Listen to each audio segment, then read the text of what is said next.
Hello guys. Okay, today is March 14 guys, okay?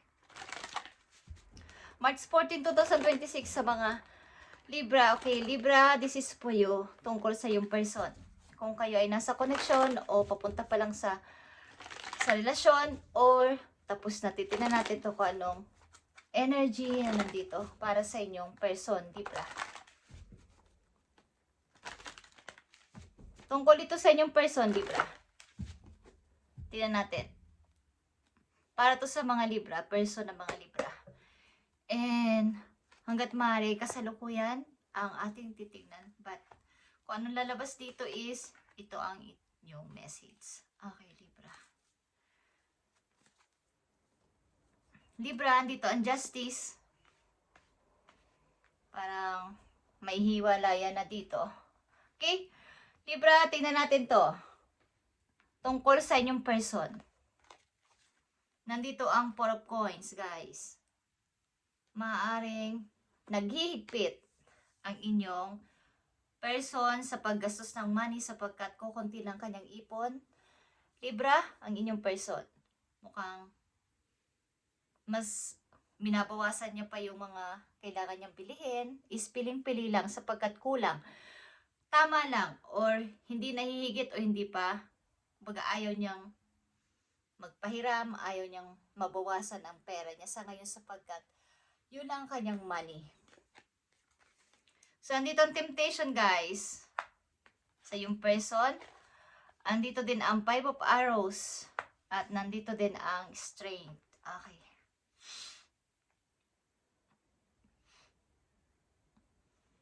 So, parang nga inyong relasyon, Libra, ng iyong person ay on and off. Okay. Andito yung still holding.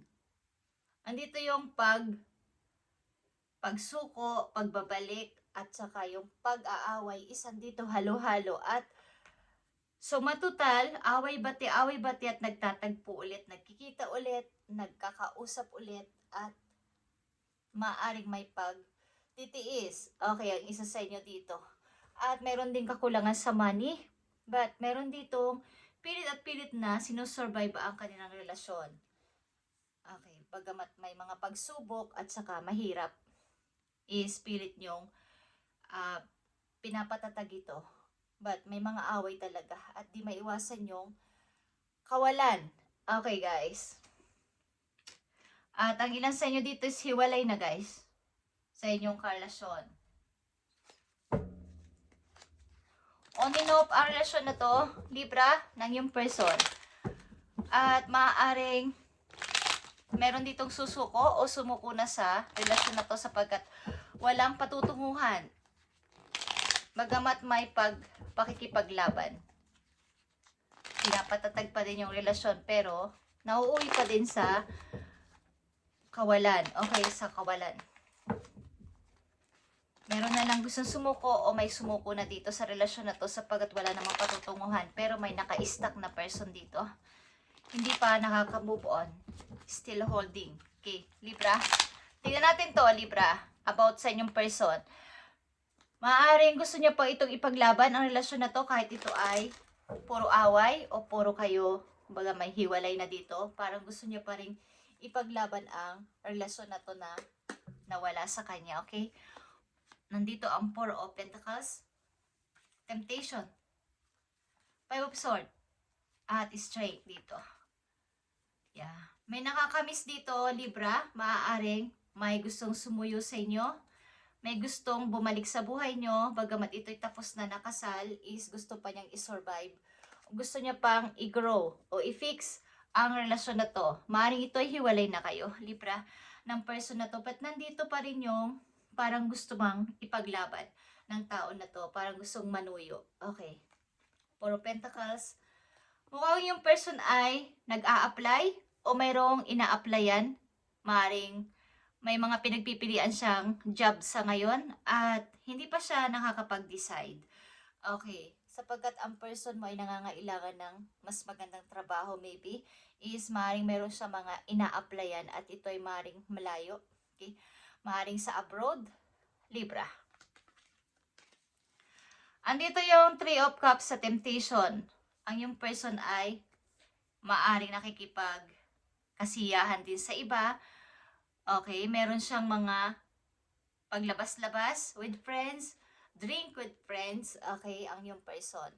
At maaaring may mga kinakatagpo na o may namimit na ibang lalaki o ibang babae, ano man ang inyong kasarian o anong kasarian ng inyong person. Okay, lalaki, babae man kayo, Libra.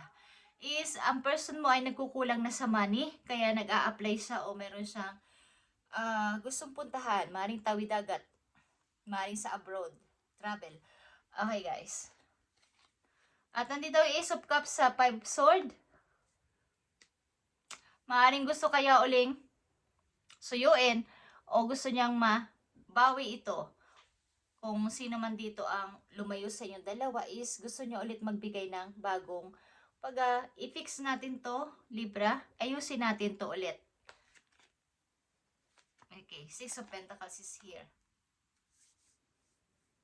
Maaring may mga natutunan siya sa buhay nung nawala ka sa kanya, nawala siya sa'yo o nawala ka sa kanya, is marami siyang natutunan. Maaari din na, di ko alam kung ang person mo ay natutong makisama sa ibang tao, nagkaroon ng pagpapahalaga sa ibang tao na kanya nakakasalamuha o namimit sa labas after ninyong maghiwalay. Ang yung person ay maaaring gusto maghanap ng trabaho o naghahanap ng trabaho na mas maganda. Meron siyang pinagpipilian. Maring ito ay malayo. Maaring travel ito, guys. Punta ng ibang bansa o ibang lugar. Malayo sa'yo. At maaaring meron siya mga natutunan sa paglayo mo o sa pagkakalayo ninyong dalawa. Meron siyang natutunan dito at yun yung kailangan ng give and take siguro sa relasyon. Yun ang gusto niyang sabihin. At gusto niyang ipaglaban ito o bigyan ito ng, kumbaga, i-fix ang inyong nasirang relasyon. Libra, tignan natin ang paparating dito para sa inyong dalawa ng yung person. Para to sa mga Libra tungkol sa kailang person. Tignan natin ang tatlong mahalagang message dito na paparating sa inyo. March 14, 2026 sa mga Libra. So, heartbroken talaga o basag na to. Okay? Hindi na to pwedeng pang mabuo man pero may lamat na. Guys, okay, Libra, nandito ang Queen of Pentacles. Andito ang Two of Wands. At nandito ang Eight of Swords. Okay. So, isa sa inyo dito ay meron nang gustong piliin na lalandasin sa buhay. Maaring different paths na kayong dalawa at paglago na lang sa manyang hinahangad ninyo sa bawat isa o ng isa sa inyo is paglago sa kaperahan at still single pa rin hanggang ngayon. Kumbaga ay nagkahiwalay man kayo, wala pa rin relasyon ng isa sa inyo. At ang hangad na lang ay magpalago sa kabuhayan nila o sa kanya sarili. Tingnan natin to, Libra. Ang message pa para sa inyo tungkol sa inyong person o sa inyo mismo.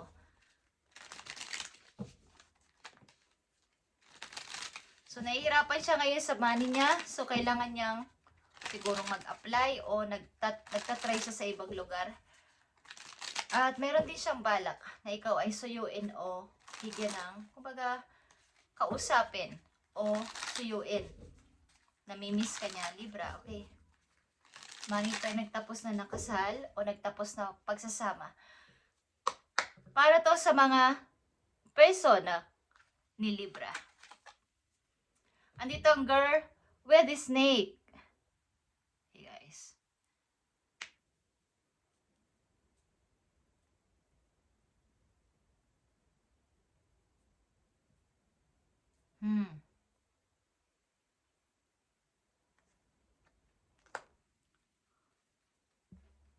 So, maaring ang tukso ang sumisira sa inyong relasyon o sumira sa inyong relasyon, tukso.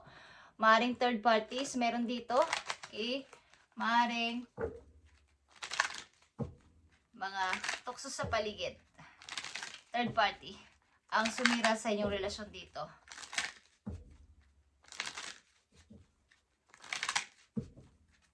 Maaring nandito, Libra, is merong lalaking Libra nandito.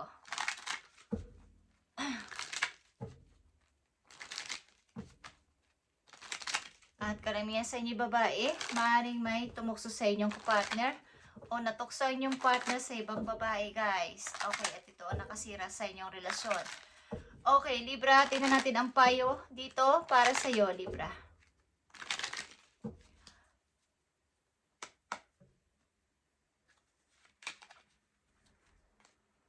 Para sa iyo to, don't allow anyone to abuse your power or take it away from you.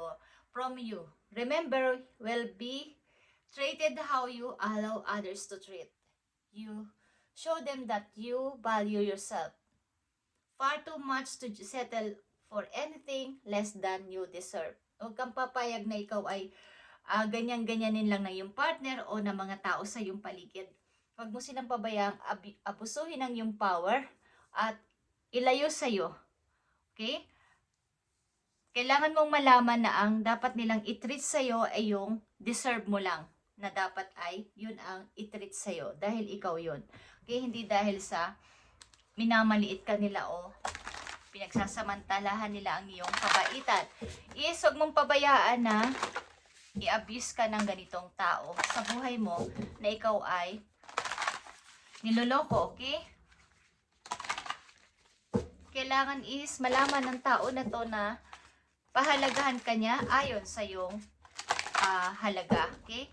Alam dapat ng tao na to na ikaw ay dapat respeto at igalang. Huwag mong pabayaang abusuhin ka at kunin ang lahat ng energy mo ng person na to. Manito ay may tukso dito, okay? Na sumira sa inyong relasyon.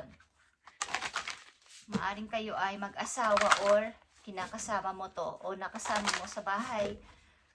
Tingnan natin ang payo sa'yo o message sa'yo, Libra. Sa'yo mismo to. Para to sa'yo, Libra. March 14, 2026.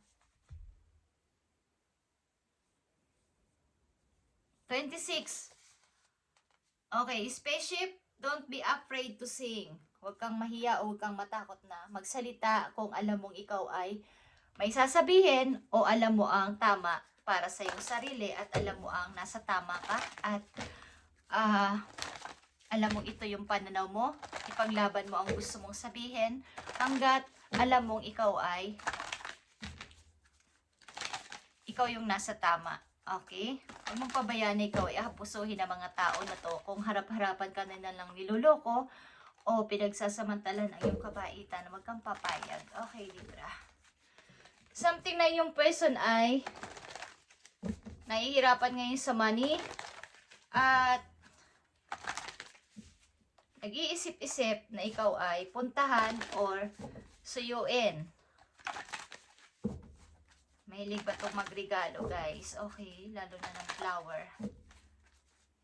At ang ilan sa inyo ay nanatili ditong meron ditong ibang Libra na matagal na stuck dito after ng hiwalayan, guys. At maaaring punong-puno ng pagsisisi. Mayroon dito nagsisising person. At maraming naaalala. Nire-review, tinitingnan yung mga pictures nila nung sila pa, nung banding nila is tinitingnan-tingnan ng person dito yung kanilang pinagsamahan, yung kanilang mga pictures is tinitingnan-tingnan pa, kaya andun pa rin yung pagka-stuck, napakatagal na nai-stuck o na-stuck. Okay. Para to sa'yo, Libra. Andito ang miracles, Libra. So, mag-expect ka na ng maraming pagbabago magaganap sa buhay mo. At abundance is pouring into your life. Kumbaga, mag-harvest ka. Di ko alam kung kayo ito toong may haharvestin sa inyong taniman or talagang may darating na mga biyaya sa iyo na maganda, okay? Sapagkat punong-puno ka ng maraming nabago sa buhay mo o maraming magbabago sa buhay mo after nitong hiwalayan na to, sapagkat ipapakita sa iyo ni God ang magagandang bagay na hindi mo nakikita dati dahil nandito ka sa relasyon na to na wala namang patutunguhan na, okay?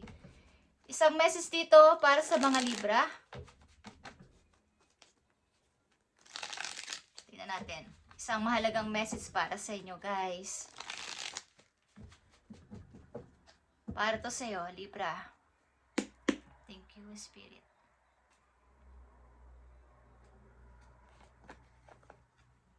Ten of Pentacles is here. Yeah. So, ang ilan sa inyong Libra na nandito ay, sabi ko nga kayo ay still pa rin sa pagka-stuck. At hindi nakikita ang paparating na offer ni God o mga offer ng mga tao sa paligid. Mga bagong taong paparating, bagong mga opportunity, hindi nakikita sapagkat nagdududa sa mga paparating pa lang na tao, inyo nang hinuhusgahan na ilan sa inyo na baka ganito na naman, natatakot kayo. So, meron ditong makikilala ka, Libra, maring sa mga party o sa reunion is makikilala mo ang person na to na matagal mo nang kakilala. Matagal mo nang kilala, ibig ko sabihin. At maaari lang sa inyo may anak, guys, na maring ito rin ay ex mo na makikita kayo ulit at magiging magkaibigan. Okay, magiging magkaibigan na kayo. Meron ditong ganitong mangyayari sa ilang Libra. At maaaring ito ay magkakasama man kayo ulit, but ito ay parang reunion lang. Parang nagkita lang dahil sa mga bata o sa bata. Parang magkaibigan na lang. Okay. So, mangyayari ito sa ilang Libra nandito. At ang iyong person dito ay maaaring naghahanap o sumusubok na baguhin ang kanyang kapalaran para sa kanyang pagbulad sa money. Maaaring ito ay pupunta ng malayong lugar para sa magandang opportunity na may offer sa kanya. At ang ilan sa inyo dito, separate na kayo ng ginagawa sa buhay at tuloy-tuloy na sa pagpapaunlad sa sarili at sa kanilang kaperahan, but still single pa rin. Okay. At ang ilan sa inyo dito, o karamihan sa inyo dito, waiting. May nadating man na bagong person, bago mga pagkakataon na may makikilala sana, ini-ignore nyo o nai-ignore nyo sapagkat darating pa kaya siya. Mag-effort kaya siya. May paghihintay. Okay, Libra, thank you and God bless para ito sa inyong person, tungkol ito sa inyong person, at sa inyo na rin. Okay, huwag kayong matakot na magsalita kung ano inyong pananaw at inyong mga nanaisin. At ang ilan sa inyo dito ay pag pumasok sa relasyon is ang inyong partner ay madaling matukso, okay? May mga lumalapit kasi at natutokso agad, guys. Okay. At mahilig pumunta sa mga party-party. Thank you, Libra, and God bless sa inyo lahat, guys.